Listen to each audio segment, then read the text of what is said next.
امام احمد ابن حنبل کی طبقات الحنابلہ ابو یعلی نے لکھی ہے کتاب، اور امام احمد ابن حنبل کی طرف اشارہ کیا ہے۔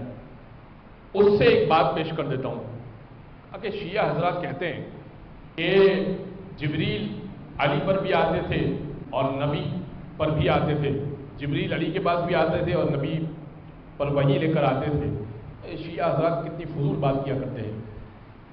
امام احمد ابن حنبل نے کہا کہ مجھے یہ بتاؤ کہ کیا تم نے یہ حدیث سنی ہے کہ رسول نے فرمایا انا مدینۃ العلم وعلی بابھا، میں علم کا شہر ہوں، علی اس کا دروازہ ہے۔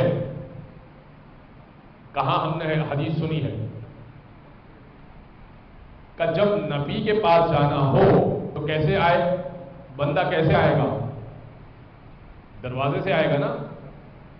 کہ جبریل جب آیا کرتے تھے تو علی سے مل کر نبی کے پاس جایا کرتے تھے، اور جب نبی پر وحی اترتی تھی تو واپسی میں بھی علی سے ملا کرتے تھے، اس لیے کہ دروازے سے 2 مرتبہ